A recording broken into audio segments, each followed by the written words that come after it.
Hello दोस्तों, मैं आपकी राधिका।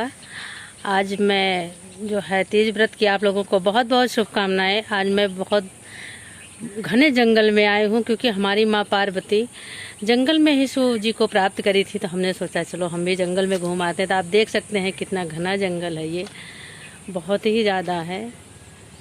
यहाँ कोई दिख नहीं रहा है, आप देख सकते हैं बहुत घना है। तो आज मैंने सोचा यहीं पे भोले जी का मैं गीत गाऊंगी और उन्हें मनाऊंगी। क्या पता भोले बाबा हमारे मान जाए। तो आप लोग गीत सुनिए, बहुत ही प्यारा गीत है। चुनरी लाल मांगेला हो गोटेदार मांगेला, अपने भोला जी से यही वरदान मांगेला।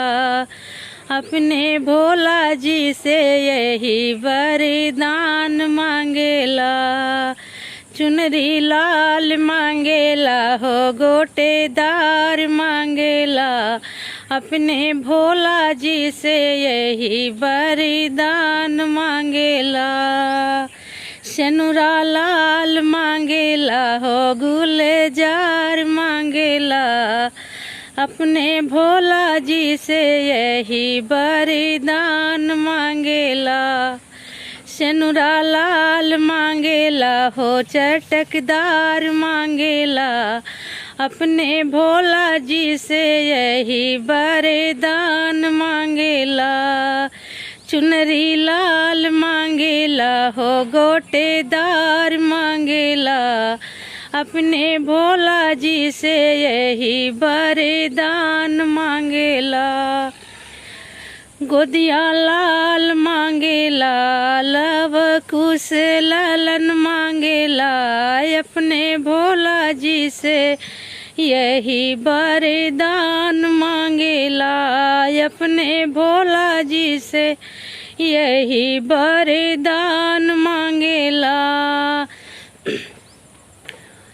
बर श्री राम मांगेला, देवर लक्ष्मण मांगेला, अपने भोला जी से यही वरदान मांगेला। अपने भोला जी से यही वरदान मांगेला। बर श्री राम मांगेला, लखन देवर मांगेला, अपने भोला जी से यही वरदान मांगेला। एक ठो बेटी मांगेला, एक दामाद मांगेला, अपने भोला जी से यही वरदान मांगेला। अपने भोला जी से यही वरदान मांगेला। चुनरी लाल मांगेला हो गोटेदार मांगेला, अपने भोला जी से यही वरदान मांगेला। सेनुरा लाल मांगेला हो चटकदार मांगेला, अपने भोला जी से यही वरदान मांगेला। अपने भोला जी से यही वरदान मांगेला। पुनः आप लोगों को तीज व्रत की बहुत बहुत शुभकामनाएं। ये गीत कैसा लगा कमेंट बॉक्स में ज़रूर बताइएगा। बहुत जंगल में आए।